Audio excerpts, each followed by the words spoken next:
I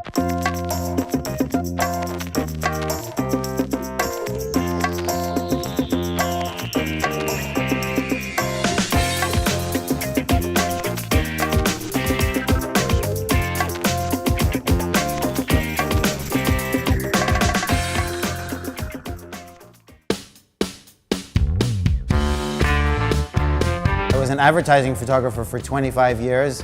I found myself getting a little bit less interested in commercial photography, and there was a lot more players, a lot more competition, fees were going down, most of the time spent in front of the computer. I love photography, but not wanting to do it the way that photography had evolved. So some of the art left, and maybe that was because of the type of advertising that I was doing. It was really, I had to reinvent myself. I grew up with a definite conscious of what we were eating. There was never soda in the house. We were growing vegetables. My mother was making her own bread, and it was definitely a focus on health. Back in 2005, I had my first kombucha, and I actually didn't like the taste of it. But I found myself, after a few days repeating drinking it, that I became obsessed with kombucha for a few years. Started to find out about microbiomes and healthy organic acids. I started brewing my own kombucha with no intent of making it into a business, but I became so obsessed with the chemistry of it and the process that my photography studio turned into a kombucha laboratory.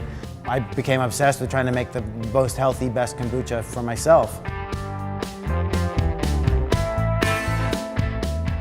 People always say, is kombucha healthy for you? To answer that question, you have to really define what kombucha is. Kombucha is thousands of years old, and it's based on a traditional recipe which doesn't change. It's a cup of sugar, a gallon of tea. The sugar is dissolved into the tea, and then it's inoculated with a SCOBY, which is a socialized colony of yeast and bacteria. So that's biota, living bacteria and yeast. It consumes the abiota, which is the nitrogen in the tea, the sugar, the water, the minerals in the water. So one of the biggest struggles with kombucha is that kombucha is an alcoholic beverage. The legal definition for an alcoholic beverage in the United States is 0.5%, and kombucha is about 1.4%. So because I didn't see 7 years ago any ethical way to make it a non-alcoholic beverage, I decided to make kombucha the authentic, traditional way. You can't get drunk on it. Your body metabolizes it faster than you can store it. But it is an alcoholic beverage. I just have to be transparent about what it is, and that's your decision to decide if it's healthy or not. Really, the moment that I decided to turn my fascination with kombucha into a business was when the idea of the dogs on the bottles and people were already becoming really enjoying my kombucha and saying that it was a much better product than what was currently available. Dogs are something that I've been passionate about. We've always had dogs in my family. I had these two giant pictures of my dogs in my photo studio, and people always used to ask me to take pictures of their dogs, and I would always say I'm not a pet photographer. But one day, necessity is the mother of invention, so I found myself photographing 10 of my friends' dogs. It was at the same time that there was a lot of kombucha in the studio.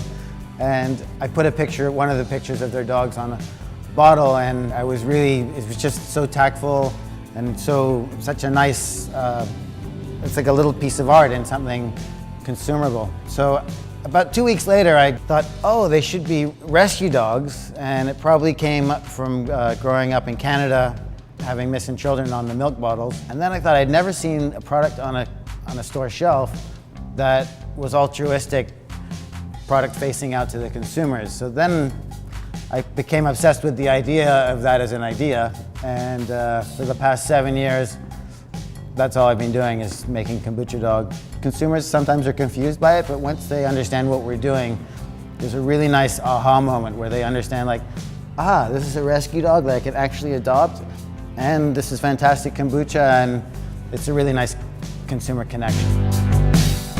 We've had over 190 different dogs, and they're all rescue dogs. So we feature 3 dogs per flavor, per label run. And by rescue dogs mean they're in foster care. The fosters bring the dogs to us, we photograph them, get them on the bottle as soon as we can. You can go to our website and contact the fosters directly, and as soon as the dog is adopted, then the foster will go back to a kill shelter and get another dog from what we call death row.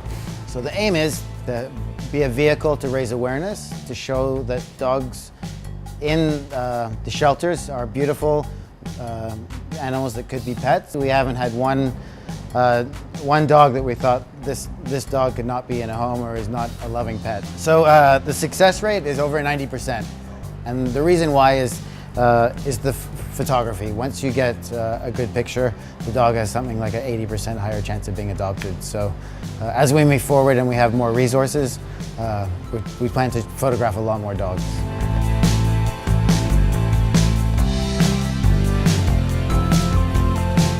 The thing that really inspired me was I wanted to make the perfect company. I wanted to make a company that had a healthy product. I wanted to make a company that didn't pollute. I wanted to make a company which paid all its employees fairly. I think when you're making something that people are consuming, that you need to do everything you power to make sure that you're giving them A, the best product, and B, the most toxic free. Anything that we can do, we do. Is it easy? Is it hard? Is it more expensive? That's the way I want my food to be, so that's the way we make it here.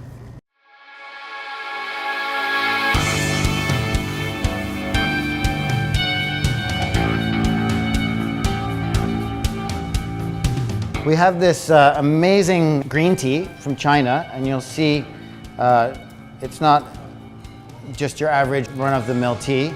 This is tea from the top of the plant. It's whole leaf tea, and it has a really amazing flavor. This is after it's been brewed. It's actually totally good to eat still.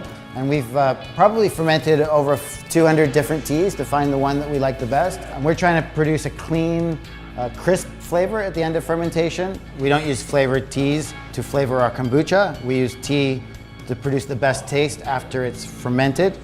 And then we flavor with whole raw ingredients.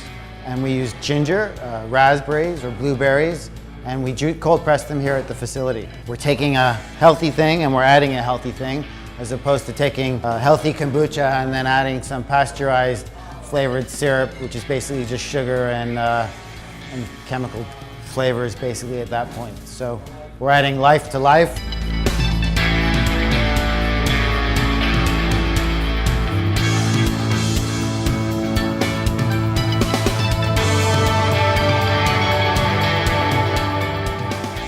I love the science part of kombucha. If you have sugar, low in sugar, high titratable acids, and a really active microbiome, you're probably a really healthy, good kombucha. One of the ways to test if your kombucha is alive is if you put various brands on a countertop in a glass, put a coffee filter on the end, an elastic band, let them sit in a dark spot with a little bit of air. You can see which ones form a SCOBY the quickest, and they're the ones that are most alive.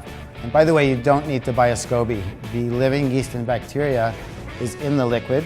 You could start a whole factory with what's in this glass right now. So wherever it meets oxygen, it forms a cellulose membrane, probably to protect itself, like a scab, but that's not required to make kombucha. So it frustrates me when people buy or sell them, because they should know better.